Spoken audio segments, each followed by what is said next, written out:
Welcome to episode 13 of TemTalk, a podcast dedicated to the creature collection mode Temtem. As always, I'm Von Lin, and I'm joined by two hosts, Presby Kennedy and Gaijin Buu, and it's a very special episode. As you guys can see on screen, we're actually filming this in-game. How you guys doing? We're live! I'm doing great. I'm also doing well. It's a good day. You can Luma see squad. So you can see it's a very special and exciting week because I caught my first Luma, as you can see on screen, Teteru. I feel like Gaijin just had a heart attack. just Gaijin Buu was so kind to lend me a Teteru for this so we could all have Lumas out. Because we were getting ready for the show and we were just saying, like, where should we put all of our characters in game for this?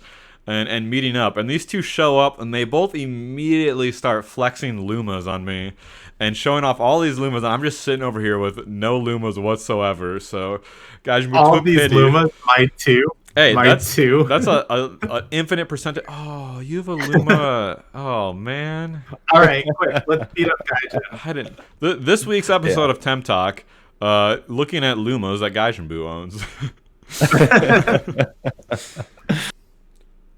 Too many. So yeah, it's like I said, it's an exciting episode for us. We're switching things up a little bit. We're recording in-game footage, so that's a little bit more interesting background. We're gonna have some sound clips as transitions that we're gonna get to in a bit as well that you guys will hear. Right off the top with that, I didn't tell Gaijin Buu we're gonna do this, but one of the clips I got it just for you, Gaijin. I want to make you should be able to identify this, no problem. It should be a sound you're very familiar with in-game. But we're gonna put you on the spot. From a Luma? What's that? Is it running from a Luma? No, I would need to find a Luma to be able to record that sound. But that's touche to yourself. By the way, I didn't realize that on the Reddit. I'm so dumb. I didn't put this together, but there was that post. You made a post that said I ran away from a Luma on my birthday, and I was like, ooh, that sucks. And the community manager replied to it, and I saw that post, and I saw the community manager reply. And I just put it together today that was your post in your thread, and you were the one that posted that. Even after we talked about it on the show, I'm slow on that. Yeah, that's me. And yeah, it's sorry, Suki did respond. Yeah, it was pretty awesome. Yeah. So no, here we go. So you should have heard the sound 100,000 times over, but just in case, can you tell us what this is here?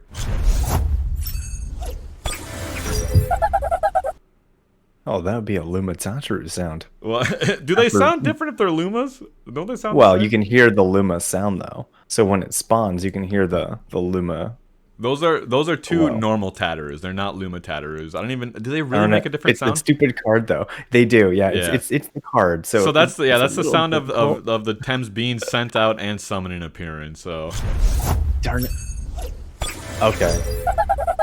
I figured I couldn't do this without getting a Teteru sound clip in there. I had to do it for you, so we put that on the board just for you. You know, they actually have you can go to the wiki and they have the official sound clips for Tataru. Yeah. Wait. And, I know that on any Temtem's page you can play their sound clip. Are you talking about something else? The sound clip. You can download the sound clip and use that audio file. Yeah. Because you can hit the play button right on there. Yeah. No, that's why Kennedy was asking me why I had two Teterus on my team, and it was you're gonna hate me for this, but I had to go capture two Teterus to make the sound clip. I didn't even have any in my box. Shame on you. Best Temtem in the game. It's Z rank. It's above S class. It's a Z class Tem.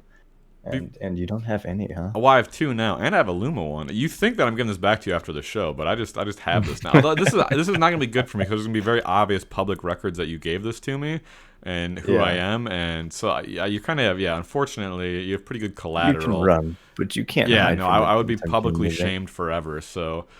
Before we jump into the news, do you guys want to officially flex all your Lumas that you have with you? I know you guys are switching a little bit, but maybe the two I did was all my Lumas. You have Mushuk and show the Genki off one more time. Engage, but I don't know what else you have on. You put in look at you with your Madrid. Bun, but close enough. So cute. Form. Does it have Dust Vortex? That one does have Dust Vortex. Yeah. That's what we call a ranked ladder. I used the two. So I have two buns. One had Dust Vortex, one did not. So I caught two females, and one of my followers caught two Oh, the males, and Luma they got one that had Vora. Dust Vortex, and I caught one that had Dust Vortex. So we made two sets, so 12 eggs, and I gave away 6 on my birthday stream. So it's like probably what they're probably like 60K an egg for a Luma Dust Vortex bun egg. Yeah, like So that's what we call premium. yeah, so 60 times 6, however much money that is. Is that the full Luma rotation? Have you showed them all off now, or do you have any more hidden away there? Just these are just the ones that I have currently Oh, have on just me. the ones The currently on you. Okay, okay. yeah. Oh wait, no, I forgot. I have one more. One more.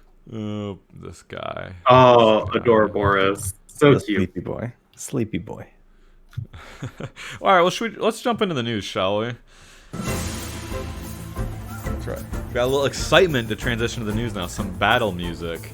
The news is this week there's not very much news, as last week, unfortunately. But Park is very exciting this week, again, especially for you, Gaijin Buu, because we had 3-time Luma rates, not only for CEO Teteru, but also for Puki, who you're talking about doing a Nuzlocke run for eventually. So I was in your stream and already know that you spent a lot of time chasing Lumas this week with that.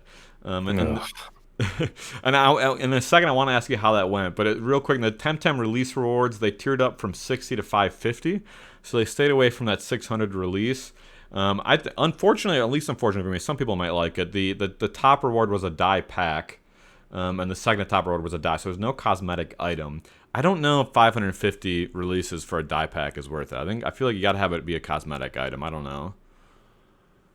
I mean, a die pack is a cosmetic item. Yeah, but you know what I They're hate? expensive. I hate about the die packs that you don't unlock those colors permanently. I don't know why they work that way. Where you just use them once and then Yeah, I'm hoping that in the future maybe it's just a you buy it once and you can use it as many times as you want right. item. Like I feel like that would be ideal. I know it's not the same game, but Destiny had a similar problem. Hey, appeal to the X. You know that Exia likes Destiny. You can't go wrong using the Destiny example. Yeah, Jan does like Destiny.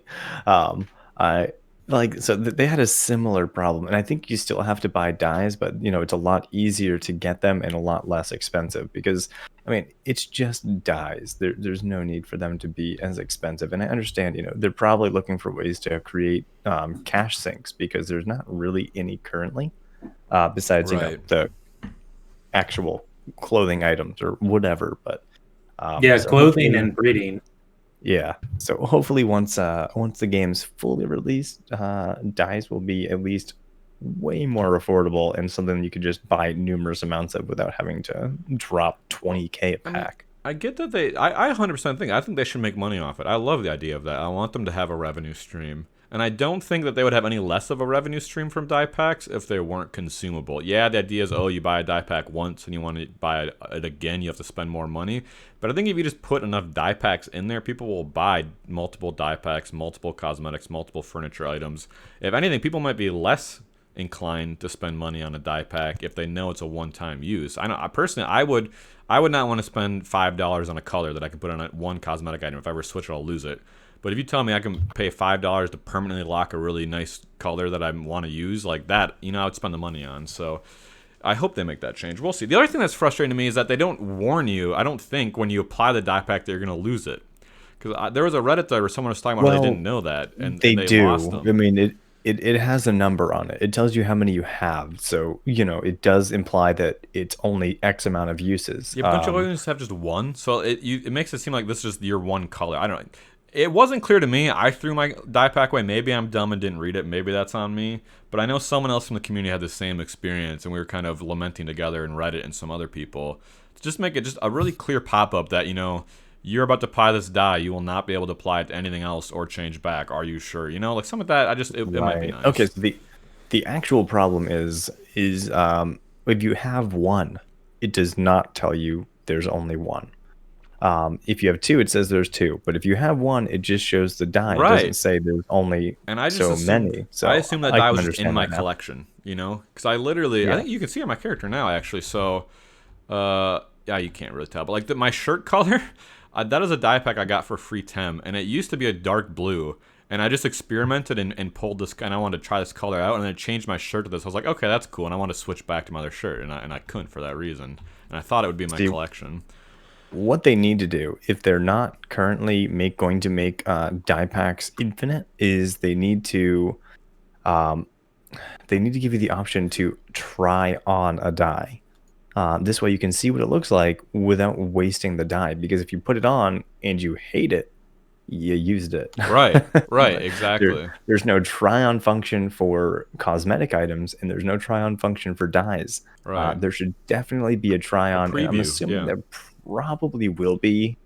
But, by the time full release comes out, I realize it's not like a crucial thing right now. But no, I If it- agree. if it I needs wouldn't to be. want to prioritize resources towards it. I just hope it's coming down the pipeline. Kenny, what about you? We got you on the sideline here. Where do you come in on this topic?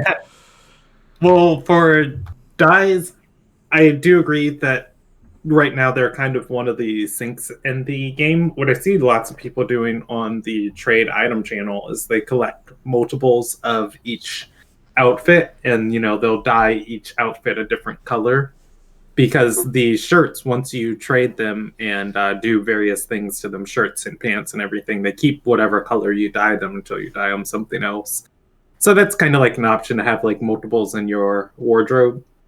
And fashion, it's the end game of Temtem, so it should be a huge, well, not of Temtem, of just any MMO to show off. Yeah. So should cost a huge amount of Pansons. But That said, I've been wanting to run a fashion tournament in a game, little fashion which shows? which is your character, the clothes they're wearing, the dyes you've chosen, and the Temtem you choose to have follow you. Oh yeah. We'll see. This is my loadout right now. I got my red pants, my I was red gonna say, you guys mush-up, have both my obviously. I'm so freaking basic looking next to you too. I'm ashamed of myself. Well, You I guys mean, have all these that's funky. Hatteru. You guys have all these funky, cool looking characters. The coolest thing about me on screen is Gaijin Buu's Luma Tataria I'm holding. It kind of goes with the outfit, though. And you've got the nice black outfit going on there. Yeah. I mean, if you had a white shirt on, boom. Oh problem man, solved. it'd be matched. That would be nice. I love this idea all of a sudden of get a Luma and then dress to match it in color. That's a great idea. I just need to get a Luma first, and then I can work on this. Hey, next week's challenge. By the way, Get a Luma. yeah, but I think I love that. I think it's really funny because I always am like worried like on these light news weeks. I'm like, man, what are we gonna talk about? We have enough stuff, and here we are unplanned. We have this amazing ability to tangent and talk about dye for 10 minutes. So I don't know why I'm ever concerned about filling time. It's never a problem. Hey, it's just TemTalk. That's what we do. That's true. We're just talking about Thames. Yeah. We could talk about how I probably will be more of a recurring presence instead of just a special guest. Yeah, definitely. I'd like to do that for sure. The 3-person dynamic we were talking about offline, I think it just works a lot better. Me and Kenny are great, but I think when you only have 2 people back and forth, it's a lot harder to bounce ideas off and have the conversation naturally flow to these different topics. So, I'd love to have you permanently on the show. Hey, celebration. What and the long-term goals? We gotta rope someone in from Crema to come on the show, right? Now There we're we go. talking. I mean, the only person probably likely to ever consider it would probably be Suki, but probably not yet. No. It's a big, hairy, long-term goal. Long-term goal. Yeah. Speaking, okay, so transition from these dyes to the Luma week.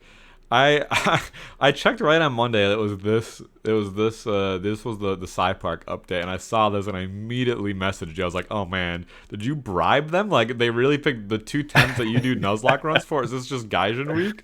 Like what is this?" So you've been I believe correct, just farming Lumas all week in SciPark. Is that right? Trying to. Yeah.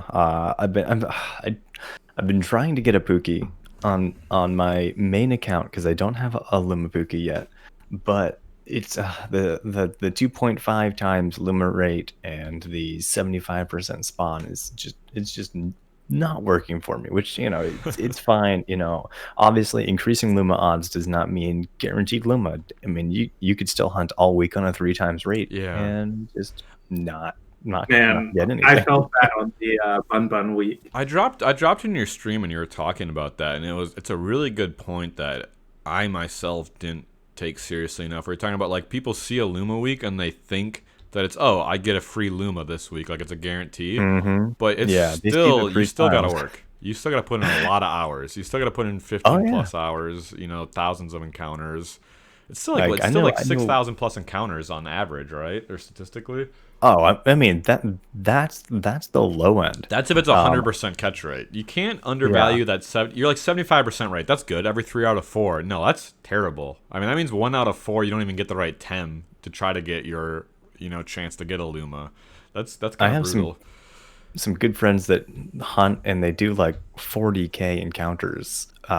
Granted, they get a lot more Lumas than I do because my encounter rate's not super great. Like I caught one Luma Tataru at the early part of this week on my alt account, so I caught that, and then I bred it and I gave it away along with 2 Luma Tataru eggs, because my alt account's the giveaway. But so I caught one, but I'm only at 4,800 encounters since then. So I mean, I'm not really doing a ton of encounters compared to other people, but it's still a lot of work. Like it's not guaranteed, and I feel like some people think that the increased encounter odds are like, oh yeah, I'm gonna get one. Park owes me this, and if it doesn't give me a Luma this week, then it's obviously Scam Park. Just taking my money. Yeah, I mean, I wasn't. Oh, something I do want to speak on for this week, though. Pukey gets revitalized as an egg move from Park. It's one of the only ways to get it on there. You said one of the only ways. It's the only way, right? Well, yeah. You get it on there, and then you can breed other Pukies with it. But currently, yeah, it's the only way. But Piranhat, which is its evolution, is a water Tem that can learn Revitalize and heal itself. It's probably going to be one of the best and quickest ways to TV train your Tems that need attack TVs at the Anik Volcano when you're doing the Magnets farm. Right now, I've been using Whiplump, but the thing is, Whiplump just takes a little bit of chip damage ever so often from one of the Magnus or one of the Mastions that live, and it just makes me have to keep going back to the Temporium, which if it gets burned, it has to go back to the Temporium once every 16 encounters, bare minimum. Sometimes more than that. And so with the ability to like revitalize in between like attacks and stuff, you save that kind of time gives it a little bit more. Temporium. Do you staying do you still one shot them with a Piranha, I assume? With his Oh yeah. Well, yeah, I would assume once you're up to level 48 at least. Yeah, I would assume. I haven't tried it yet. I just got my Pukey this week with Revitalize. Shout out to Strawberry, listener of the show, gave me a Breed Jack Pukey with Revitalize. I was just going to buy literally anyone, and they were super kind. And it's like, hey, I listened to TemTalk, and also I don't need this one. So man, what? I threw a little bit of pants on their way. Getting all this value out of being on. I'm the founder of Tem. No one's giving me anything. I got to get out there in the community more. I tell you. You say it's you want to move the Tataru. Yeah. I'm kidding.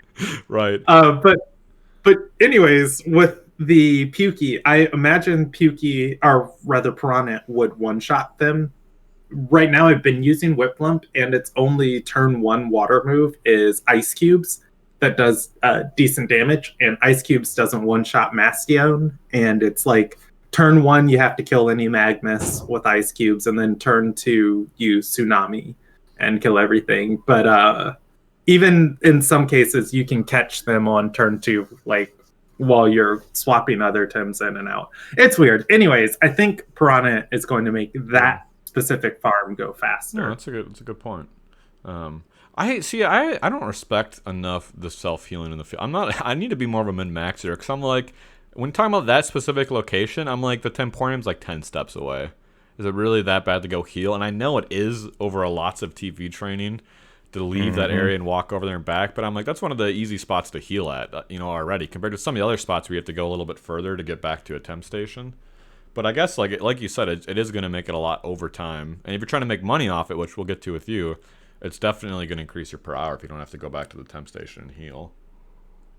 Yeah. I think, I mean, that pretty much does it for the news this week. I don't know. There, like we said, there wasn't anything else. I did my classic stock of them on Reddit, and nothing from the developers. Y'all was posting on Destiny as always. Love them for that. Yeah. So let's go on to highlights from the community. A little Tem found there. I should have quizzed you guys on what that was. I mean, it's pretty. I hope you know what that sound is. Obviously, right? Sounded like an encounter. Yeah, exactly. It's an encounter when you find a Temtem. So, Hey. one of the things I wanted from the player community I wanted to have before we talk about the tournament is on Reddit, and I'm unprepared. I didn't have this pulled up because I want to give credit to who posted this. Validus posted an updated type wheel advantage I thought was really cool. I don't know if you guys saw this or looked in the show notes, but I'm bad at Temtem, and I can't remember type advantages when I'm in battles. Kennedy can attest to that when I make bad decisions. So a nice visual reference that very quickly lets me double check the effectiveness of something or plan, I think is nice. And the problem with the Tem chart is it's like very convoluted and very busy, and you kind of have to like find your rows and look across them. Where this chart very quickly, it's a wheel of all the types in the middle, pointing out to the types that they are effective against, and then it has behind those types the color of the types that are effective against it. So for instance, like it has an eye for nature, it's pointing to water and earth, and then there's a green background behind it. So you can very quickly identify that nature is going to do ×2 damage against those two. So I thought it was a nice asset. I'm definitely going to have this pulled up on my second monitor whenever I do ranked battles, and I'm trying to plan out, moves ahead and what to switch into. The only thing that this doesn't have is it doesn't show what is resistant, right? Unless I'm not missing. Yeah, I was something. just thinking that too. That's the problem. Is it doesn't. If you want to plan on how to take a hit, you can't reference this at all. So I'm a little sad about that, but I think it's still a pretty neat creation by Vladius. So go to the Temtem Reddit. If you just look at it, you'll be able to find the post very easily and pull up this wheel. So. Moving on. I don't have a lot to say on this. I think it's cool they did it. They put it on the wiki, and it's a SVG. As a graphic designer, that format really speaks to me. What is that? I saw that as part of the title. I didn't know what that means. What's that mean? And SVG, it's a image format that's kind of like a PDF. It's a vector format. So the thing is, it's not pixels. An SVG, you can stretch it and make it as big as you want, and they're mathematical formulas with vectors that fill in the color rather than squares. So it doesn't pixelate the bigger it gets. Oh, I like that, because I like using something like this. You know what I like to do is I'll put it as like a desktop background even. And so if I just at any time I want to just quickly minimize a window, I can check the wheel. So knowing that it will scale up and down for resolution and look nice, that'll be handy. Yeah, coming over to Temtem, I guess learning the types just took me so much time. I kept thinking melee should be super effective against neutral because of normal Pokemon of fighting super effective against normal. And just the tiny shifts, and then understanding that Crystal wasn't Earth. All of those things just took me a hot second. But after I don't know, you watch a couple hundred battles. Yeah, let's go. I just need to do more, because I know some of them, but and once you do enough, you do ingrain all that knowledge. But until you get there, it's nice to have a reference. Man, so Electric has the most type advantages. Like it's the most advantageous of all the types.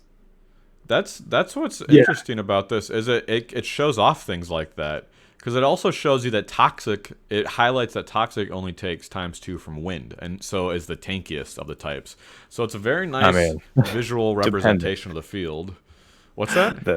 The current Wind meta makes Toxic the most vulnerable. But it highlights that fact at least, right? That there's only one type against it, and highlights that Electric hits 4 types very effective. So I think that's why I think it's fascinating.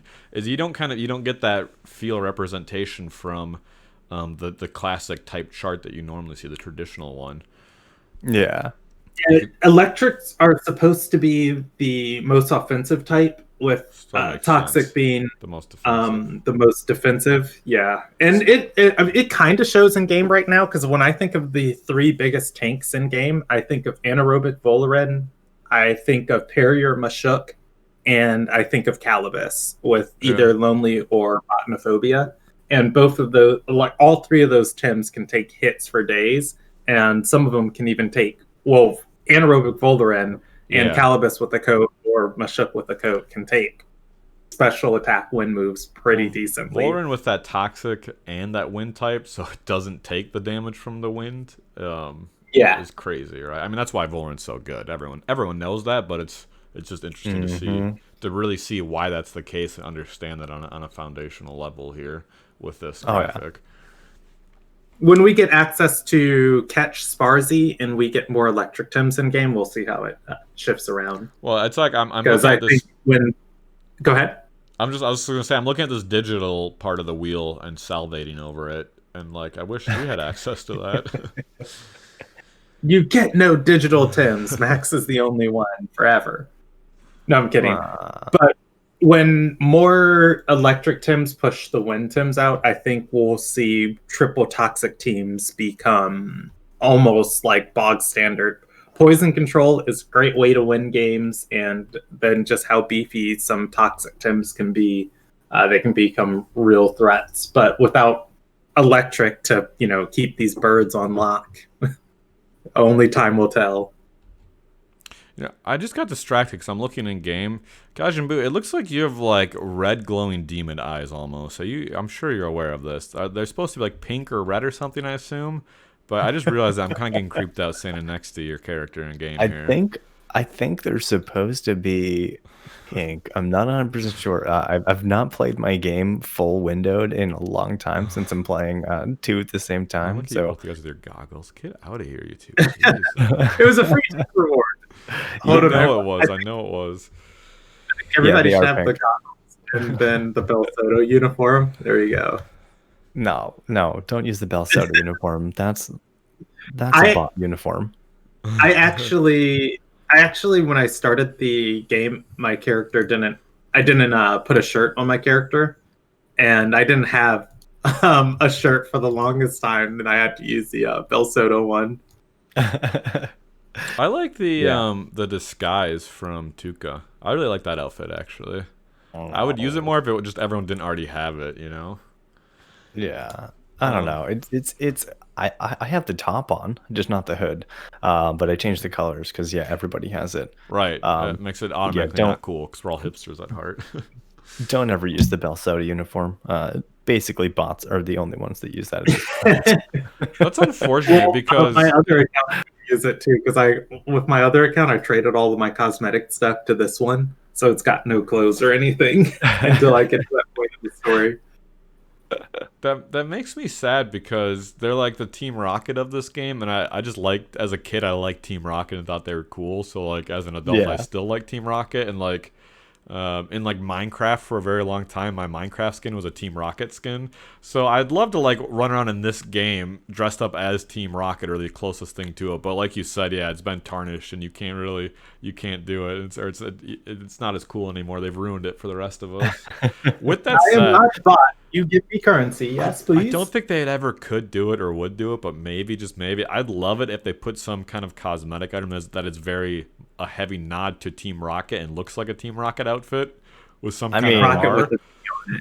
They already have Platypet, which was already like essentially a reject Pokemon or a reject Pokemon. They have reference to Mew hiding. Well, there's plenty underneath of references, but to put an outfit right from Pokemon into the game, I don't know if they could do that. Well, it wouldn't. They would obviously have to change it up a little bit, but well, I mean, as long as it's not exact replica. Do you guys remember in the main storyline on the third island, when you get your surfboard with acid, you sail back towards the east and you fight two I'm blanking on their name. We're something Balsota members, and they look like Jesse and James. And I'm convinced they're a reference to Jesse and James. But they have no names, and there's nothing that says that. Hands down, they are right. Like that's a little nod to Jesse and James. I thought that was so cool. I was so excited when I saw that. the red hair and the blue hair, and the way they talk, very very obviously. I loved it. Heavy nod. I really liked it. I wish they would have had some kind of cat Temtem or like a snake. They don't use an Orifil, right? I was just waiting for like an Orifil to come out, like for an Ekans reference or something. I can't remember. It's been so long since I battled them that I honestly don't remember. Did you guys see the Kakashi in Quetzal over by the auction house? He I says did. I he's see him waiting for every the time I auction walk house. by. Wait, what does it say? Say that again. Kakashi Sensei Kakashi from Hatake from Naruto. Oh, that's awesome. Nice. That's cool. Yeah, they have a lot of little Easter eggs. It's cool. yeah. My favorite Yeah. are the kill ones in the early game. Shall Yeah. we jump into the next bit of I news? was just gonna say that. Yeah, why don't you talk about this tournament? You guys both watched it. Sounded like so. Yeah, tell me about it. I didn't get to catch any of it, so please. Gaijin can talk about the opening of it because I actually jumped into Plus OP's weekly number 12 tournament at the end, and I watched the grand finals. I was just like, oh, there's a tournament tonight. And I clicked to it and I was like, oh, it's on the finals. But the finals were still great to watch. Gaijin, do you want to talk about the intro of it? I wish I could. I was working at the time, so I mean I had it open, but sadly I was not able. I have a hard so I work remotely from home and I do a lot of like customer support. I have a really hard time listening to somebody talking while I'm trying to read.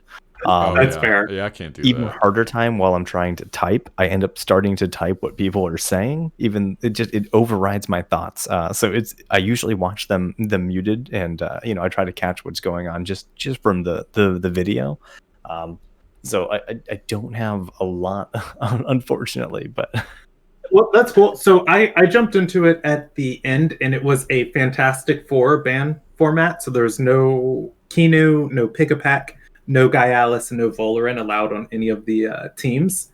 And the game I jumped into was Kinzaki versus Jay Duragan. And that's his name, Duragan.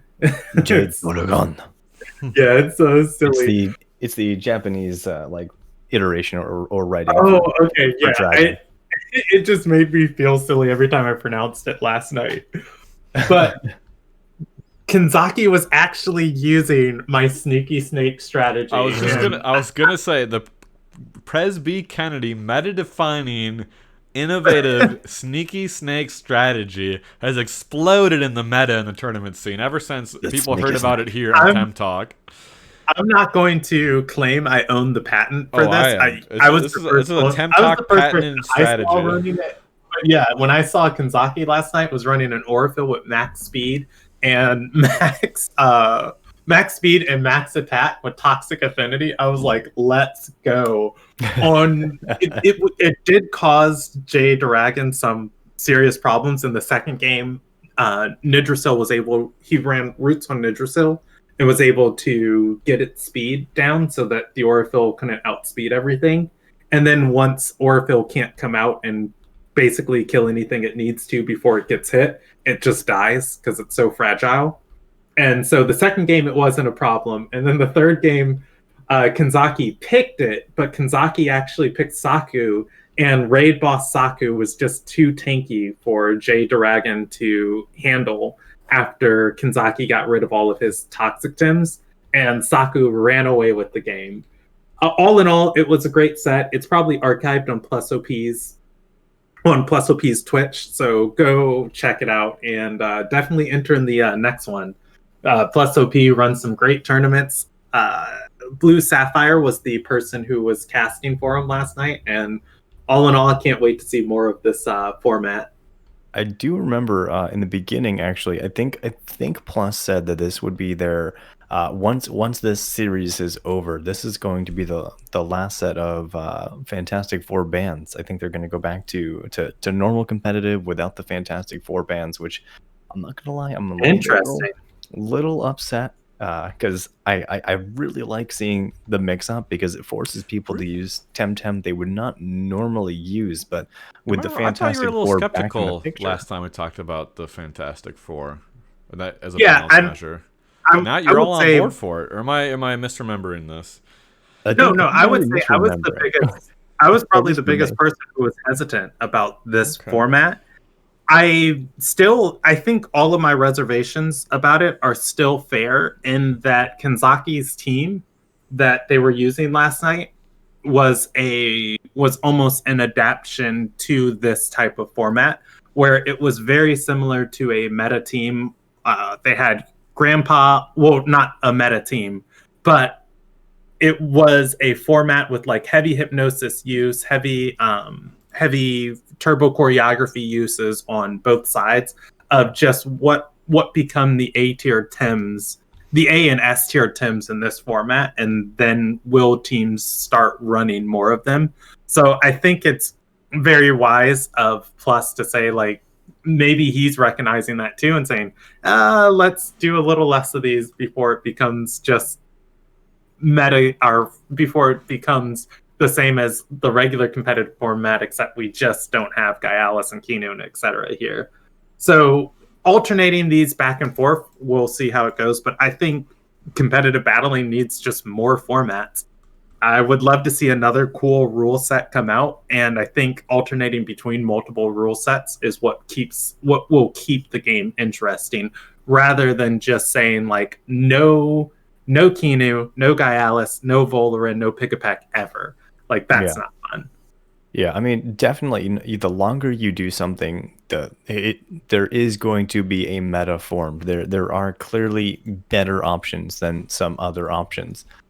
So the longer you run something, the more likely you are to run into a meta forming. So I think they do need to switch it up again, and maybe add a couple more Tems to the list, or have a rotation of different Tems that are banned by default as well.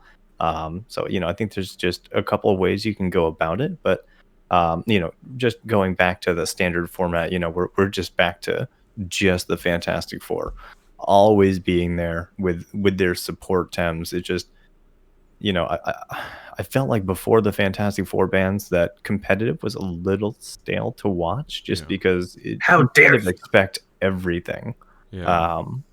So I like what they did, because I know Crema's planning to do like seasonal updates after the whole game is out, and do seasonal updates to like make the meta constantly changing, like updating different Tems to make them more viable. They're specifically, like for anyone that doesn't know, they're gonna only balance Temtems in between the ranked seasons. So you have a meta for a season, and they're gonna conclude the season, balance changes, do another one, which I think is a cool way to do it. Yeah. For as far as speaking on their plans and ranked formats, or not ranked formats, tournament formats, one thing that was in their roadmap, I think it was in their roadmap or it was on the feedback and suggestion part of the forums, is a competitive draft, which I think would be really cool. And I could imagine the community making almost a prototype of that feature. We talked about this before, and you explained it to me, and I forgot. What's draft mode different from pick and ban? So, in general, a draft, if you were to think of Magic the Gathering, or if you were to think of like League of Legends, there's a set amount of stuff available for everybody. There'd be like a pool of Tems, and you take turns picking. And if you take one out of the pool, the other person can't use it. People love draft and Magic and other stuff, so I could see it being successful. Yeah, and I think that would be cool of just, letting Gaialis, Kinu, Pick-a-Peck, and it's like, all right, I want Volarin on my team. And it's like, okay, I want Kinu on my team. It's like, okay, I want Gaialis. And it gets... No, that'd be a cool... Well, that'd be kind of silly. Yeah, it would switch it up. Yeah, but anyways, I'm pretty sure there's a plan to implement a draft mode, and that would be really fun to watch in a tournament, too. While we're sitting here, I've never noticed, because I haven't had a Luma, but Luma Teteru's mouth glows light. That's so cool. Am I wrong about that? It looks like there's light coming out of their mouth. I mean, it's getting ready to just shoot laser beams. It's charging. Yeah, it's charging up solar beams. It is the creator, the almighty, the all-powerful. This is a cool thread that you found, Kennedy, about the top 10 TMR players. I did not know about this goes into what I was doing this week. So we can address this, and then we can move into what we've been up to. Yeah, go ahead. By the way, while you do this, I'm going to go catch a Luma Teteru. I'm going to do one encounter. I'll be right back. Everyone's going to see it live, and we're going to lose our mind. But go on, keep talking. So I linked a thread, and it's on the Temtem General, our official forums, and it's under the General, and it's ranked peak TMR top 10. A player by the name of Uwakazi has been keeping up with the highest TMR players in the game, the top 10. And you can go to the thread and basically see who is destroying ladder. A lot of people are kind of hesitant about this since there isn't any official. I was going to say, very early on, leaderboard. this was just users just submit their TMR, and then this is all player created. This isn't from Crema or like an in-game system, right? This is all just players flexing screenshots of their TMR. Uh-oh. Did I lose you guys? Yeah. Is it because I left the area? Oh no. Invite me back so I can see you guys. But keep going on. But guys, we're going to send me an invite. I'll leave. No. By the way, spoiler alert! Spoiler alert! It wasn't a Luma Teteru; it was a normal Teteru that appeared. Guys, you can invite them. But anyways, yeah. So people have submitted with evidence what is the highest TMR they've climbed to, and this is just keeping up with who's able to climb to the highest TMR. Because there aren't because there aren't leaderboards, and it takes so long when you get into the higher queues to match against people. A lot of players aren't encouraged right now to climb, so a lot of people are kind of skeptical of if this really means like you're the best Temtem player in the world. But that said, the people who are still able to get to 1900 TMR and 2000 TMR are crazy good at this game and should be commended. I just pulled it up on the recording so people will be able to see the thread here as we talk. So yeah, I guess I'll go through it real quick. Currently, this is being updated all week long. So as we speak, Prodi is in the first place with 2008 TMR. Alver is in second place with 1,988 TMR. Arkham Knight is in third place with 1,956 TMR. Keeney is in fourth place with 1,944 TMR. And Huron Crane's on this list. I didn't see that. Yep. That's nice. 1,928 TMR, and then you can go through and read the rest of the list all the way down to 10. Oh, there's a lot of Enigma on this. There's a lot of Enigma, and that's going to go into what I want to talk about for what we've been up to. Go ahead. Should we jump forward? Yeah. Wait. So, we're switching to. Sorry, you caught me off guard for this. Okay. We're doing what we've been up to this week. Oh, there we go. I'm healed. You got to heal up for the segment. All right, go ahead. What have you been up to this week? So Enigma had a bye this week in the Dojo Wars, or in the Club Wars. So what they were doing was holding a internal tournament for other Enigma players to become Dojo defenders, playing against each other, seeing team comps and strategies, etc., etc. And I actually competed and submitted myself to be a part of that. Oh, and exciting. This was before I knew Enigma was good at this game. I always knew that. But this is before I knew Alver and Huron Crane and other Enigma players were some of the top TMR players. And when I watch Temtem games, I'm always just like, oh, if you would have made this strategy or you would have made this play, this would have gone so differently for you. And I love Temtem because the idea that you don't have to have a bunch of muscle memory. You don't have to sit and train for hours on end on how to do a specific build or a combo or something. If you think and you sit down and you get a strategy and you acquire the Tems, you can enter a competitive battle and you can literally do the things that the best players in the game are doing. But this tournament for me was the biggest wake up of what makes a 1900 TMR player and what makes 1,000 TMR player, because I got matched against Huron Crane, and Alver inside the tournament. Oh no! Yeah, and I was just, and I haven't won a game yet so far, so I don't think I'm going to be one of our dojo defenders. But the level of 300 IQ. Yeah, the level of 300 IQ plays where I'm just like, I'm sitting here, I'm thinking, I'm just like, okay, I got this. Oh God, I didn't account for, this one thing that Huron Crane had the world's best cage against me. I mean, and it was literally the world's best cage. And I don't know why I didn't think that, Kazuma would be running cage at that moment. I mean, you got dumpster on over and over and dunked on, and that's is what it is. But it's. I don't think that it's. I think it's a great way to get better. Just expose yourself to the very best top line players, see what they're doing, and grind your way through those losses, and just being exposed to that, and you're gonna get your game is gonna increase exponentially quickly by doing that. I imagine. Yeah. That said, a shout out to the Enigma players. They're fantastic at this game. I can't wait to watch them compete in this coming week's Dojo Wars. I didn't watch Dojo Wars this week, but I will try and tune in next week to make sure we have all of the up hits. But yes, I got dunked on inside of our internal planned tournament. And then I also was getting paid to TV train some Tims for some people. Yeah, I want to talk about this. I want to hear about this. So people that don't know, I think we've maybe mentioned this show, but one of the ways you can make money is TV train. Other players will pay you to TV train there. So I want to hear about what you've been doing, but more than anything, I want to know about what kind of money you can make doing this and what like the market rates are. So I am charging just under the going market rate, which is 20,000 a Tim. I am charging 19,000 a Tim just to. And how quick on average can you complete one of those? So this week has been a hurricane for me, an absolute hurricane. My romantic partner came to town, and she is staying with me for the duration of the summer.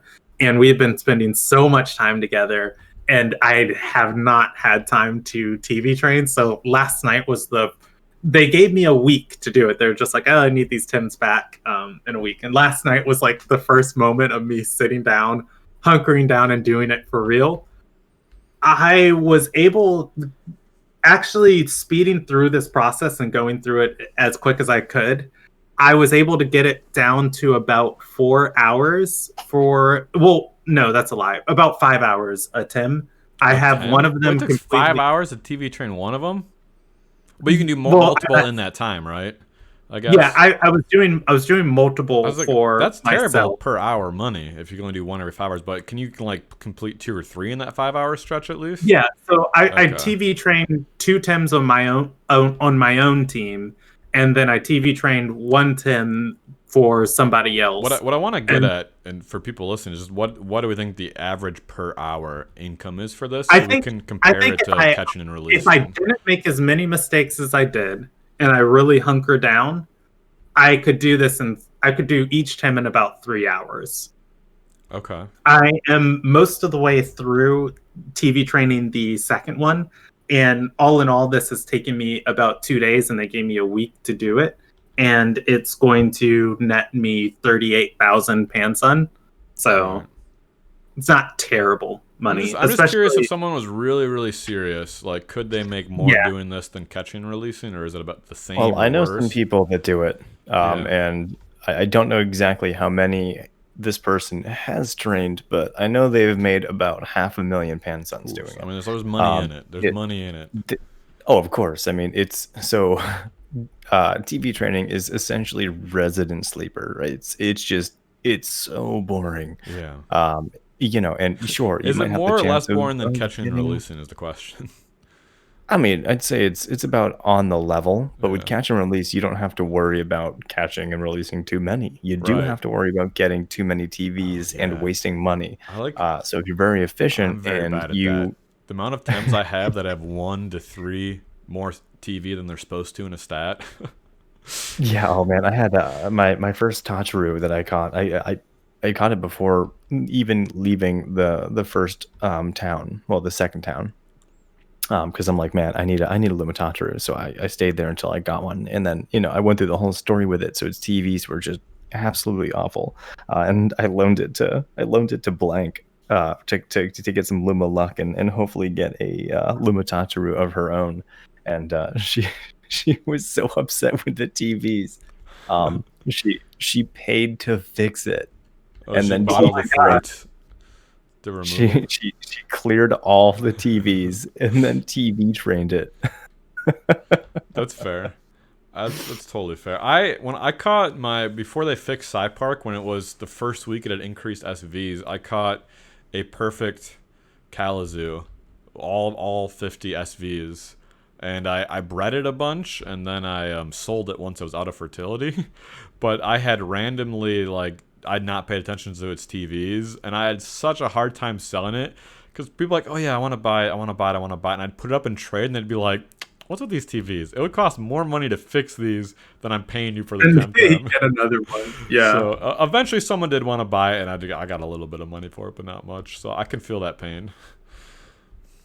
Yeah, the fruits that get rid of TVs are so expensive. It's 750 panson per fruit. And hold that thought. I like the suggestion that you put for that for our suggestion of the week for the game. So before we do that, Gaijin Buu, anything else for just what you've been up to this week? We kind of talked about it pretty heavy up front of what you've been doing, but anything else in that section? No, not really. I've just been trying to find some Lumas this week and not having a whole lot of luck. I've been talking with some people about doing some TV training because I have some comp tems that I need TV trained, but I'm still trying to learn proper TV spreads and where what's supposed to be because I have a good amount of temps for teams. I just don't know what I'm supposed to do with them TV wise because obviously going 500 and 500 in two different stats is wasteful because you don't need a full 500 to get the maximum amount of stats. So yeah. Not much.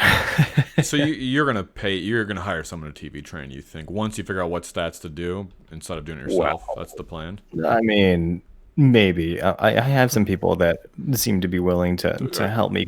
I see. Luma hunting and nuzlocking and not selling Tems and just giving away a lot of Luma. Nice. I don't have much time for. Good for you. I mean, you've given away so many Luma Temtems. I think anyone that's going to offer to TV train something for you and the small amount of value, well deserved. So I'm happy to hear some people are offering to do that.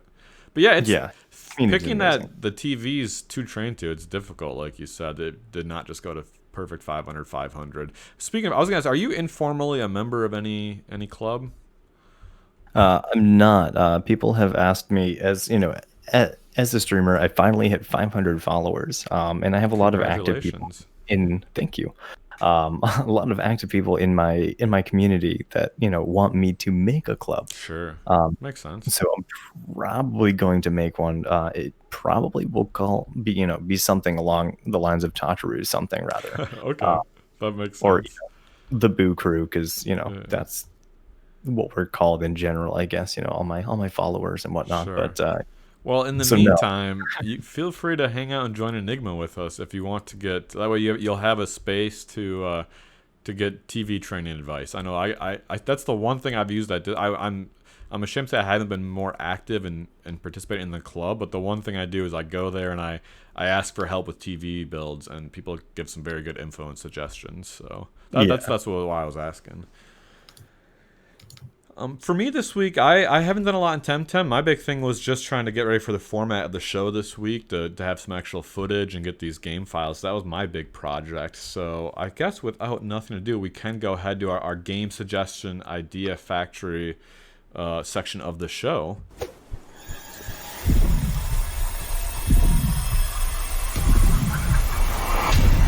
The sound of me catching a Luma right now. I'm trying to. I figure if I play that sound enough, that I'll actually catch one. By the way, while we've been talking, I've started looking for a Luma Teteru. Nothing so far. I thought if I have a Luma Teteru in my first slot, it guarantees that I find one. So I don't know what's going on. It's usually how it works. I don't know why that's not working. I'll write them a letter. But no. So Kenny, I think this was your idea. So you go ahead with it because I agree with it a lot. I think it's a great idea. So my idea for this week's game idea or suggestion game idea factory, there we go, idea factory, is to add a fruit to the game that lets you add literally one TV to a stat. If you look on the Temtem official the official page and you look at what Temtems add what TVs to the stats, finding some Temtem that add one TV to a stat in game that you can go and attack isn't always the easiest thing.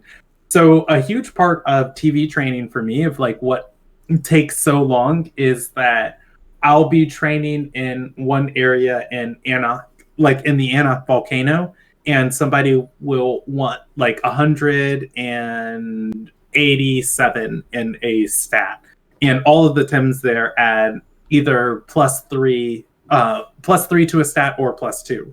But a lot of locations, I'll just say add +2 to a stat. Most Tims add +2 to a stat, and so even if you use proteins or you don't use proteins, if you're adding 2 to a stat, it's always going to be an even number, which then means in order to get it to an odd number, I have to travel to this one single patch of grass all the way over in Dennis, which adds an extra 5 to 10 minutes of TV training that specific Tim. And when I'm in an area where it's 100% rate to get like +2 to this, then that means I can TV train a whole team. Whereas when I need to go and literally get one TV to like round off a stat before I move on to the next one, I'm only training one Tia or one Tim rather than the 4 other ones in my party. So all that to say, if there was a fruit that added literally one TV to a stat, and it maybe costed like twice the amount of what the cost for a fruit that would add more to that would be. Whoa! I think it should cost less. Let's not go crazy here. Yeah, well, no, it should cost less. Hold on, slow down there, sir. Here's my thing: if it costs, we're not all made of money like you, apparently. If it's equivalent to the cost of the bigger fruits, then the bigger fruits are meaningless. You're saying don't have it cost 1/20th of a big fruit. But I don't think you need to charge. You can charge half the cost of a big fruit, a 20. We call them big fruit, the 20 TV fruits. Yeah, and that's what I'm saying. If it gives, the big fruits cost what, 400 and add 20. I would be okay with this adding like 1 to the game or 1 stat and costing like 200 or like 100 or 200. Sure. Yeah, no, that's fair. Well, I just so that you don't buy a bajillion of these just to do TV, right. But it would be kind of like the time cost thing of just like, do I want to spend more pan sun on this to gain more of my time back? Because right now you can't even buy fruits to, not have to spend the extra time, because it's like they add 20, right. And you might only need 7 TVs in a stat. So I would like the option to say, do I want to spend pan suns or do I want to spend my time? Right. How much is my time worth via, how many pan suns I have? Gaijin Buu, and so that what's your take on this, Gaijin Buu? Would be able to give you that option. I would also add the ability. So I think there should be both ones that add and ones that take away, but they need to add one for 1 TV, one for 3 TV, one for 5, and then I think 20 is a lot. I mean, sure, having the 20 is great, but there's like just something like 1, 5, 10, 20, like not just a 20. 20 is a lot to take away. Then you have to go back and farm again. Tedious. So it's really tedious. Yeah, if you screw up and you have to take them away, it's 20. So I think having both, ones that add and ones that take away for 1 TV, 5, and then whatever would be really helpful. Just having just 20 is not ideal. I was gonna say the exact same thing. Is I like the idea of more than adding 1, but if I could just remove 1 or 5. So when I go over, I don't have to remove 20 and then train 19 back up. I like that side of it too. Is being able to remove less than 20 would be awesome. So I think it's a great idea. I like it a lot.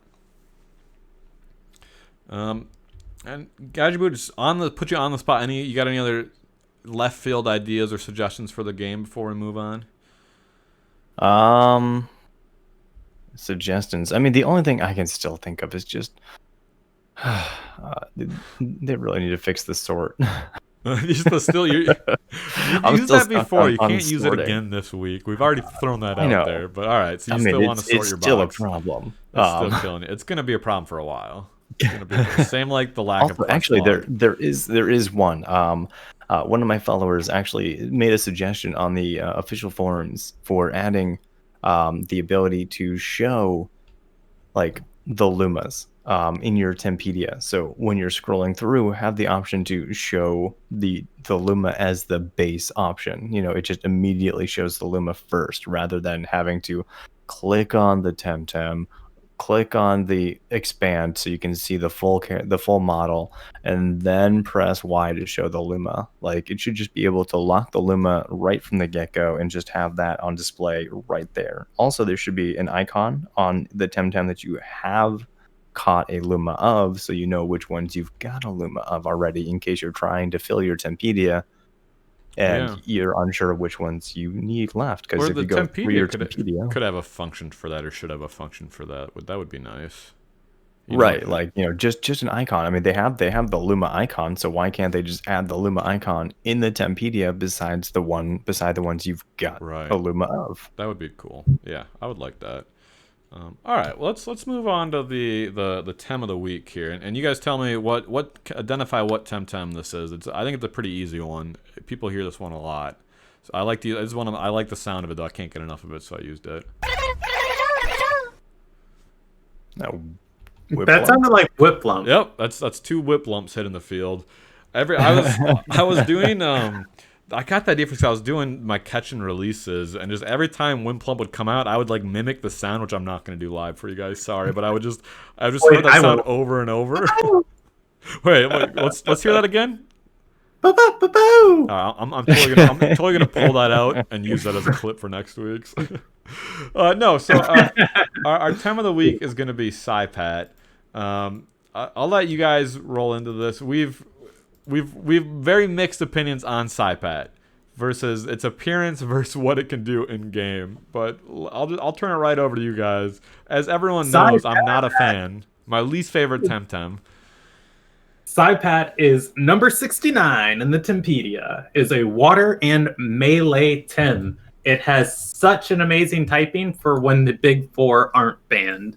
Saipat is the natural counter to Kinu, and Kinu is the natural counter to Saipat.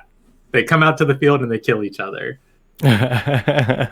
Saipat's personality is nothing says amateur like making fun of Saipat. Sure, they might look comical at first sight, but nobody has faced a totally focused Saipat's sturdy coral Sai in hand and takes them anything but seriously.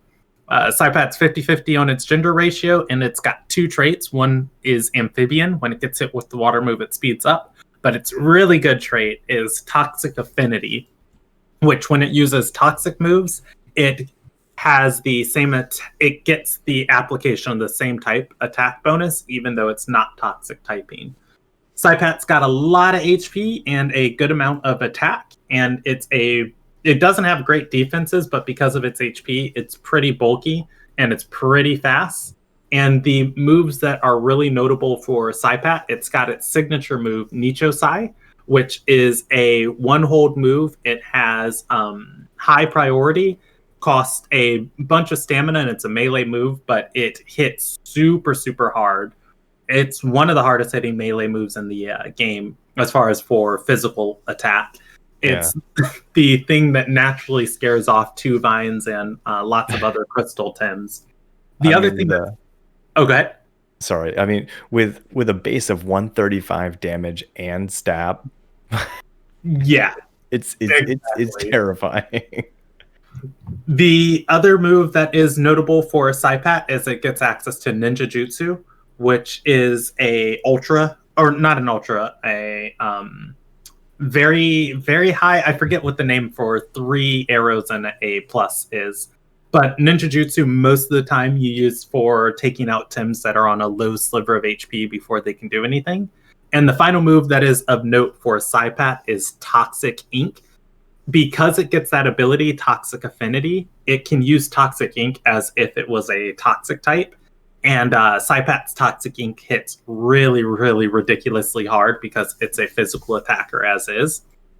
Something that is really cheesy that's popping up with Saipat is it has the ability to get access to Ice Shuriken, and you can start a game with a Saipat Whiplump on the field or Saipat Oshara, and turn 1, because Saipat's so fast and Oshara's so fast, or Whiplump running Plethoric, I think its ability is, most of the time they'll outspeed majority of other Tims, and the Tims that can outspeed them on turn one, like Gaialis, can't really do anything against them. So turn one, they are able to freeze either most things people would lead, like a Volarin, a Gaialis. Things are switching up now. Teteru's becoming like really prevalent, but Teteru, like the things Teteru would throw against a Saipat, it's going to outspeed. And so with the Ice Shuriken, Saipat can partner up with another Tim and freeze somebody turn one. And then it switches out, and Whiplump or Oshero with Tsunami just keep the freeze going each turn. But yeah, Saipat, our Tim of the week. Amazing typing, amazing team pool lineup, horrific, silly looking hat. Just being creative. I mean, I'd like to see you do better with a piece of shell. That's fair. That's fair. You know, I was really harsh on Saipat the last time I looked at it, and I've had him pulled up this whole time in the Tempedia entry, and I've just been looking at him. You know, he's not... I'm hating him less. I'm not coming around, but I'm hating him less. He's not terrible. Saipat grows on you. I genuinely prefer the Luma variant colors a lot better than you don't have a base Luma one, colors. do you? By chance, you can go grab and pull out or get on here anyway, do you? Yeah, of course I do. Do you have one? Can you pull it up while we talk? I'll come find you. So we Yeah, show I'll everyone. hold on a second here. If you can, try to keep talking multitask, but I know I'm putting you on the spot. I mean, I can just go on. My only problem is I don't like the fork. It looks. I know it's supposed to be a piece of coral. It's a sigh. But it looks like it looks. It's a sigh. Wait, like you guys said, I'm gonna out myself. What, is a sigh a specific thing? What is a sigh? Now I gotta Google this. It's those daggers that. It's a ninja tool. Is that just a essentially. weapon type? Yeah. I see. Yeah. Okay. Yeah. You say If you no remember more. Say no Do you more. ever watch Teenage Mutant That's Ninja fine. Turtles? Okay, that's cool. If it actually looked like that, that would be cool. But instead, it just looks like a red plastic fork. You got that? I You put it honestly together. I understand love why the it's Ninja side Run pat tool. now. What's that? I love the ninja run too. It runs like a ninja when it's behind you. You have to I'll meet you whenever you get your. I'll meet you up I'm front here. at the. Are you at the desk still? Okay, I'm coming over. Yeah, I Let's just got here. Flex this, show it off for everybody. Maybe you can win me over some more with this thing. You'll have to send me an invite again here so we load together. All right, let's see. Yeah, I mean, I really enjoy the Luma variant opposed to the. Actually, here, let me trade it to you too. Actually, and then you can actually just pull up sure. the Tempedia entry. This way, it'll enter it in your I'm gonna Tempedia trade for you this you. just so it goes into my party right away. Okay. Yeah, sounds good. I think that's how that should work, right? Or is it gonna go to my box still? We'll see. No, it should go right to your party. Okay. And Andrew got 2 Lumas. This is a good week. Sucker. All right, so let's put him in the first slot. So what do you want me to try to just pull him up? Why'd you trade him to me? What am I doing with this? Just to pull it up in the Go to the Tempedia because Okay. now it's in your Tempedia. Sure, You can view gotcha. the Luma variant You can close up. pull it up close. Okay, all right. You bear with me here. I'm new to these Lumas. How do you switch to the Luma variant in the Tempedia? If you enlarge it, so I think you press A to view the model, and then you Z press for Y. Luma. Oh, perfect. Yes, thank you, sir. Yeah. Okay, yep, Or we got E. it up on screen. So you're right. I made fun of this when I looked at an image of it, but seeing it in game, it does look cool. I like that the color of the side changes to match the rest of it. It doesn't look like a red plastic fork as much. Well, I'm doing some animations here. Yeah, all right, you're right. Luma Saipat redeems himself. I'll give you that. Yeah, it just looks so much better. I think the color pattern, like the color palette for the original form, is just not great. I mean, I understand why they chose it because I don't know, it looks very just basic. Like that's how it should look, I guess. But the Luma palette is just so much better. How do you want to? So like if I just run with him, you're talking about his ninja. Oh yeah, he does put his hands Yeah. back Naruto style. And he's super fast too. Like some Temtem fall behind, but he's just like, nah, I got like this. seeing his little stubby feet run that fast to keep up. Check Yeah, out all his right, stats. all right. too. You're right. I've come totally. If nothing else, seeing the Luma one run around behind me, I've been sold. I've been converted. Now, one of the reasons we picked him is you have him on one of your teams. Kenny was telling me or something. What's up with that? What are you using SciPat for? So I have two side paths. I have one with Toxic Affinity and one with Amphibian. So they're there to put into a competitive team. I don't currently have anything TV trained yet. So currently I don't have any idea. But you're thinking of using one competitively though. That's the Yeah, I mean, tentative plan. Side is just very good. They're a good You're damage gonna play the dealer. arch rival and nemesis encounter to your boy Teteru on your team. I'm a little surprised. Well, well, he's not a counter because he's not mental type. Well, Uh, Yeah.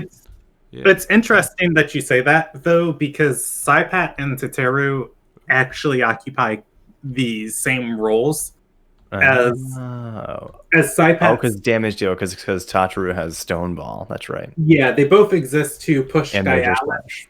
Yeah, Gaialis and some beefier physical defensive walls out. Teteru can handle what's that thing? Volcrane pretty well. It can handle Gaialis really well. It can handle Tuvine really well. Saipat does all of those really well. But the bonus that Saipat brings is Saipat answers Kinu like exceptionally awesome. And the bonus that Teteru brings is that Teteru has access to turbo choreography. And I want can't it counter Kinu as well with Noxious Bomb? Yeah, it can run Noxious Bomb, but normally you don't run Noxious Bomb and Turbo Choreography. Okay. Then you have to give up like Perfect Jab, Major Slash, or Stone Ball, Yeah. and Okay. all of those are so good.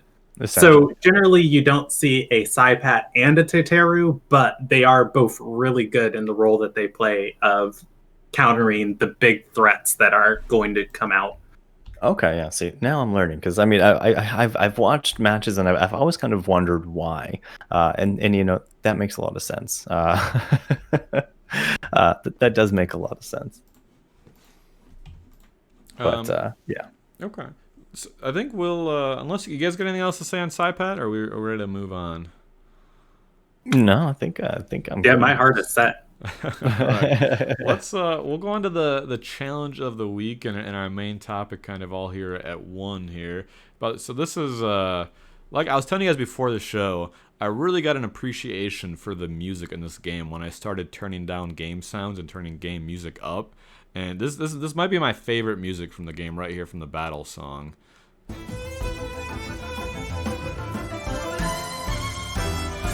I get so amped up at that high note of the violin music, and it gets obviously a much longer clip. But when I was listening to just that, I'm like, this is high quality. I really appreciate it. So It's so good. Yeah, the whole soundtrack is really great. I can't wait to see what the composer does for the rest of the game. Right. Did you ever see the metal cover of that? no, that sounds. There's awesome. a metal cover of the. There's a sounds really metal awesome. cover that's so cool. Yeah, it works really well for the battle music.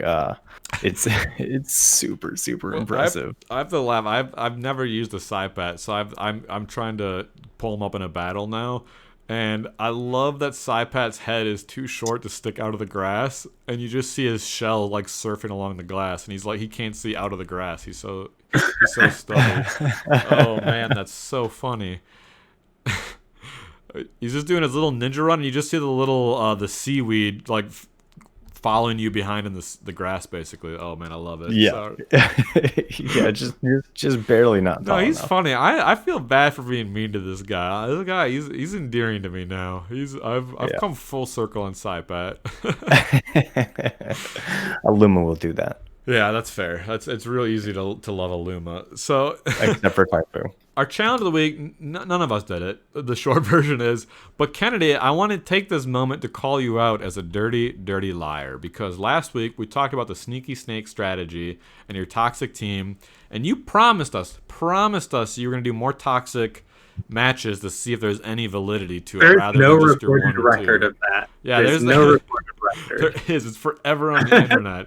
I was genuinely curious if same type could work at all in any capacity. So if you end up ever revisiting it, please let us know. Yes. I think what we should do is have the challenge of the week exist the same again for next week, just because I got so busy this week that I didn't get to do it.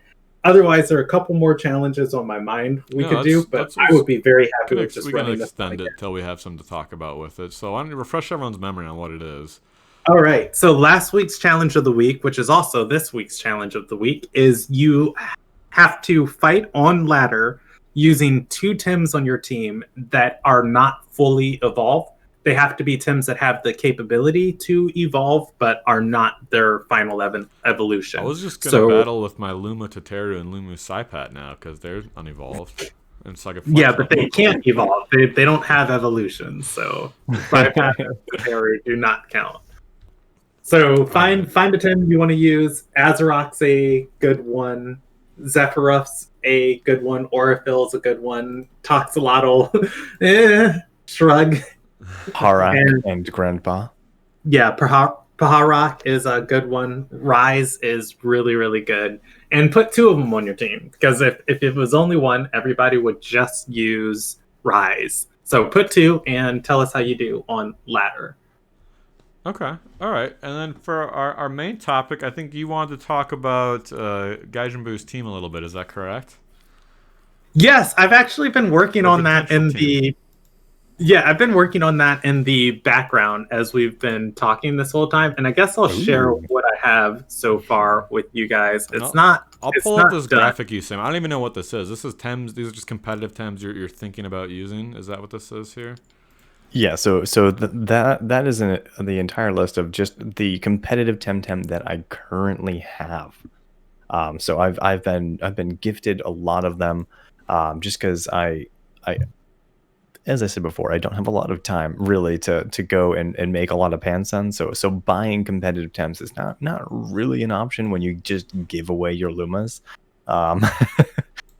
So I've been donated a lot of them, and those are all the ones that I have so far for competitive right now. Sure. Okay. So I linked what I'm working on so far, and for the viewers, what I'll do is I'll read the Tims that Gaijin sent us a list of the Tims that he has that he's thinking about. I have the image up, so anyone watching the video for me will see it. Yeah, so we have a Tataru, a Magmus, Orifil, Toxalotl, Valash, Pigapet, Kinu, Bun, a Bigu, Lapanite, Barnshee, Blues, Gaialis, Zephyruff, Saipat, Oclura. You have an Oclura? I forgot about that. I love Mix. So anyways, I just put together a quick team, and this one's really generic, and probably I was going to talk to you about it, and we can adjust here. So I linked it inside of our chat using a tool called Temtem, and I highly suggest anybody trying to build a team check out this site. It lets you do TV spreads, it lets you do moves, abilities, and pick from all of the available Tem in the game and kind of arrange a competitive team, or a theoretical competitive team, without having to put all of this stuff together in game and waste your time. In case you don't want some of your decisions. So out of the tests you have available, the ones I picked was Teteru, Madrid, and of course evolving your Bun into Madrid. Teteru because it's your signature, Madrid because of you need a crystal hitter. Volrend anaerobic as an anaerobic Volrend for a tank, a Kinu with protector, a Mastion, a Saipat, a Gaialis, and a Barnshee. I'm not wholly happy with this team yet. Just making sure you have your bases covered and that you can deal lots of damage and you can take lots of hits. Did you link the actual lineup you put, or just the app? It's not pulling up the actual team for me. Oh yeah, Dave, sorry. It just was slow. It was slow. I got it pulled up. Okay. So if it's on, people can see it on screen here. I haven't gone through and did the TV spread yet, but what I was thinking about for this team is just you generally want to bring 2 supports because if you just run 1 support, people will ban Kinu, and then your team has nothing to help it transition through the hard points of the fight. So having 2 of a Barnshee that's able to bamboozle or a Kinu that can give out protector buffs is going to help you out. You need something to swap in to take really big crystal hits, either special defensive or physically defensive. You had Volarin on your team, and Volarin's a great option to that. Toxalotl can evolve into Noxalotl, which can be a pretty beefy tank. Volarin just does it much better. So I picked Volarin out of what you had selected. For your for Tataru, you got to run Stoneball because that's one of the main things it needs: Stoneball and Perfect Jab. And in order to get that synergy with Stoneball, I threw a Mastion onto your team for a Fire Tim. I put Psypat on the team just because Volarin is going to be noxious bombing, but it's not going to have it's not going to be enough toxic damage. So the Psypat with Toxic Ink would be good. The other thing I was thinking about putting on was the Aurifil into Nidrasil, but then you wouldn't have any water damage. Not that you necessarily need water damage, because Tataru with Stoneball can handle Fire Tims, and I don't know what else water would be necessary against. Right. But yeah, so Psypat I'm thinking about dropping. Its Nicho Psy, though, is nice to have. Again, crystal threats aren't going to be a major problem for you with Mastion and Tataru and Madrid. So probably going to drop Psypat, just playing around with this for now. Yeah. I mean, it looks, I mean, from the untrained eye, because, you know, I still have a lot to learn about competitive. I mean, it does look really good. Absolutely. And, you know, obviously using Tataru is good because, you know, that's my secret. Everybody loves Tataru. Oh, you could, drop Psypat with somebody else that can use Hypnosis. Anyway, I like this tool. You've showed it to me before, but I'm taking the time to click around and it kind of show up. I love that it shows your team coverages with what you selected and your team resistances as well.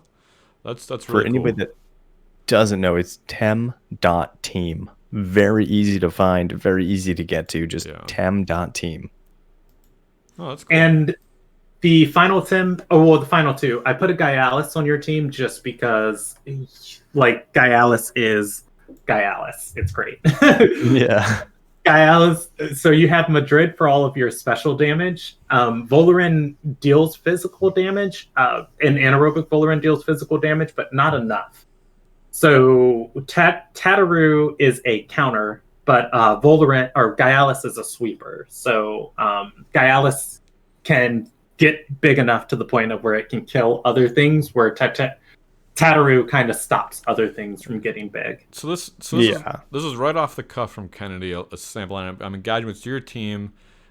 Anything that just you attempt that it's not included that you'd really want to play with, or that is on here that you don't want to be using, or like. Well, I mean, I really like Mix, and you know, having Mix. Let's drop the Psypat for Mix. There we go. So I really do like Mix, and I've always wanted to try and work with, because so I know ideally Puppet Master is what you want to go with, because it's just not super tanky at this point. It can't take a lot of hits, but I really like Rejuvenate, and I wonder if there's a way to make a Rejuvenate Mix usable. Probably not in like high ranked competitive matches, just because it's not super durable. But you know, Gaijin, we can do this. We can do this. We can do anything. Anything. Yeah. Maybe. I mean, I think it would be cool because, you know, it has enough moves where it could be, you know, I don't know, enough physical attack moves where the damage could heal itself, because it's what, 15%? Yeah, it heals 15%. Rejuvenation, it heals 15% every time it uses a. Yeah, so we would need heavy on HP TVs too, just to get that 15% up to be a more. Oh yeah, as much as possible. Usable amount. But I think even at max, it's what, 204 HP for Mix at this point. So 15% of 200, still not like a ton. It's like 30. Yeah, but it's the fact that it can heal itself with assistance from everyone else. Yeah, true. I don't know. I'm skeptical because I feel like That's the dream, to have the heal tanky mix, but I think Puppeteer is such an easy way to be tanky and hard to get. It's hard to beat.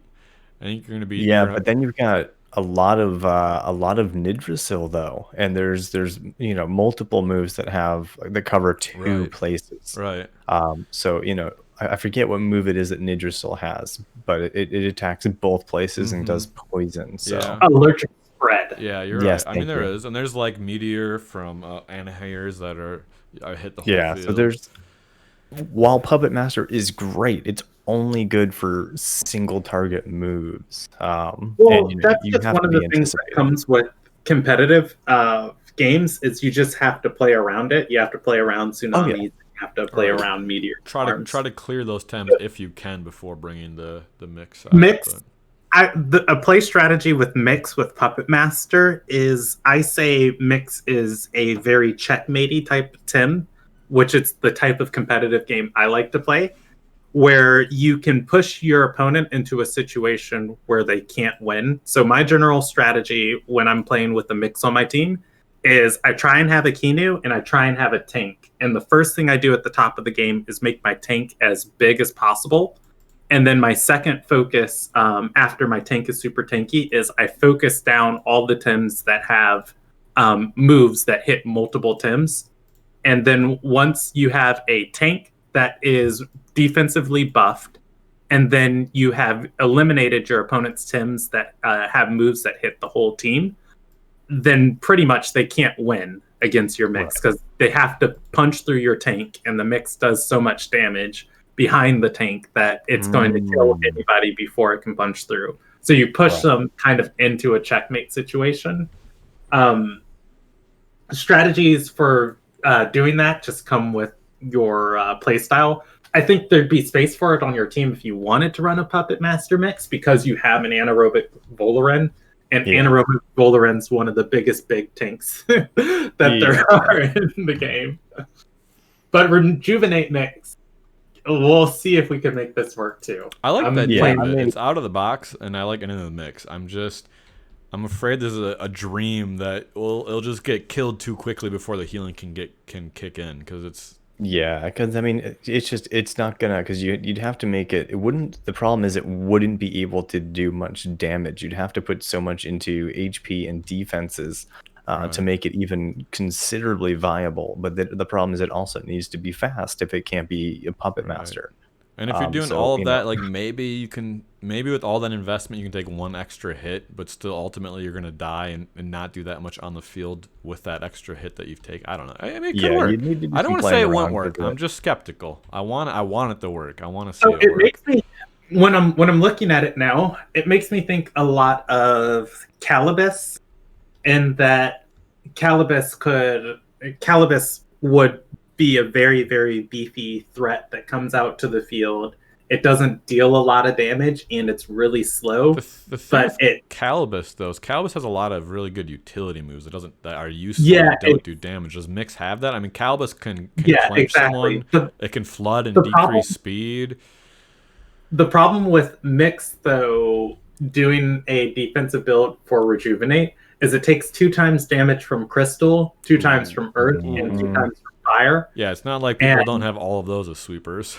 Yeah, people will always have a Crystal type on their team. So Volcrane is going to have a heyday with that as well. Yeah, and the thing with Crystal, though, is you can't prep against one type of Crystal damage because Crystal Spikes exist, which is great, and a lot of things have it. And then Crystal Bite exists, which a lot of things have it. And then Tuvine has Crystal Plume Gatling. So it needs physical and special defense. Whereas if like Earth or Fire were your main things, like Fire, you can get away with going only physical defense against Fire, and Fire Tornado is the best special attacking Fire move, and it has a 3-turn hold. So it's like, all right, it's on the field for 2 turns. Fire Tornado's online. I swap out. Something else takes the Fire Tornado. The mix comes back in. And it can tank in Embers really well because it's super physically defensive. But the thing is, because it has so many things that it needs defenses against, you have to put investment in the special defense and the physical defense. Yeah. But it needs to boost up its physical defense. I'm going to do I'm gonna do 350 physical and 150 While you're spectral. doing that here, we gotta slowly start winding it down here, guys. If we want to, if we want to all group up at the Sci Park desk again, we can do a little wave goodbye once we're closing out. If you want to invite us all into the same game. Also, I want to on camera footage trade you back both of your Lumas, so there's indisputable defense. I didn't steal them. So let's get all back on screen together. Let me do this trade here, and you guys, by all means, still share any closing thoughts here. But I just want to move towards us all in the same area. I'm at the desk, but I think I'm in a different. Yeah, we'll have to world. do the little invite trick. Yeah, I got it. But yeah, I mean, by all means, I don't want to cut you off. So finish your train of thought while we're doing that. Oh, that was my whole train of thought.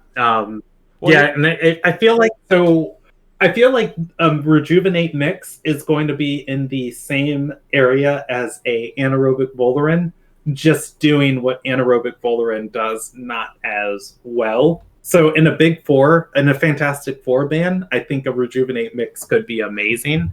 Well, not amazing, but it could be decent. But Viable. yeah, on ranked ladder, anaerobic Volarin's going to be a little bit better of an option. But I'll build this team with Rejuvenate Mix, because the thing that Mix has access to is a tank. In talking about that checkmate situation, is it has access to Cage. Whereas if it gets stuck on the field with something that can't deal enough damage to outpace its healing, the Mix can just keep caging something there essentially until it runs out of stamina and keep healing itself. Sounds I gave you. What's that? What did you just say? Did you just give me? Wait. Oh god, I got really paranoid because I forgot we're in a coop party and I saw all of your Lumas on the bottom right. I'm like, did you just trade me more Lumas?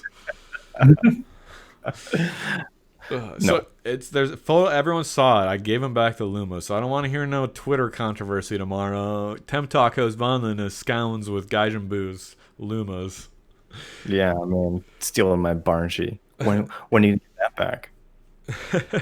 Hey now, don't be starting anything. Don't be starting anything.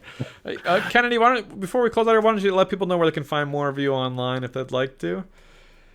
Yeah, I am on all social media at PresBKennedy. I live stream D&D and live storytelling on YouTube, and you can find me at PresBKennedy on YouTube. That's spelled PresBKennedy. And Gaijin Buu, what about yourself? I am on most social media platforms. I don't have Facebook, but I do have Twitter. It's Gaijin Buu.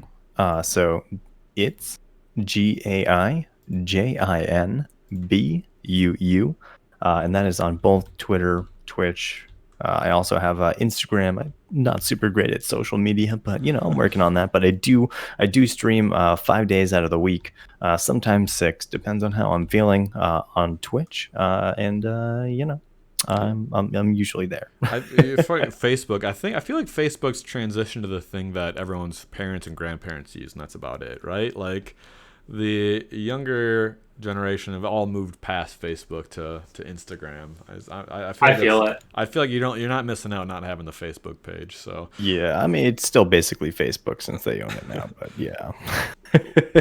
Listen, you guys can find the show TemTalk anywhere you get your podcasts, although really YouTube is the place to be joining this as we're doing the video format here, so you can catch out all the footage that we were discussing. Next week, I think we got a big surprise. We're actually going to do it live with cameras as part of the podcast. Are we comfortable? We didn't agree on this that time, and I should have, so this is our plan on there, but would it like 11 a.m. next Saturday work for you guys, so we can let people know ahead of time to join us on Twitch? Sure. Yeah, that works. 11 a.m. Yes. Central Put me time. down tentatively for probably. Listen, if that time changes, I'll post comments on the Reddit and on the YouTube comment. But right now, if you want to join us 11 live, Central Time? I can do 11 Central Time. Yeah, Easy peasy. 11 Central Time. So 11 Central Time next Saturday, we're gonna do TemTalk live from Twitch. I might start streaming some more Temtem as well myself. So it's gonna be twitch.tv/Vonlin. Join us live next week.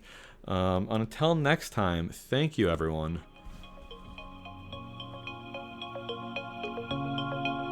Wait, guys, everyone wave. Everyone wave. In sync.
Hey, what's up everybody? Hope you enjoyed the video. If you're enjoying the music and you want to help support the channel as well as get some really awesome exclusive content, check out my Patreon page by hitting the support button. Thank you so much for watching, and I'll see you next week with a new cover. For those of you listening to the audio version, that's the metal cover of the Temtem Batter music. I want to give credit to that guy, Toxic Eternity on YouTube. Go check him out and subscribe to him. Very cool.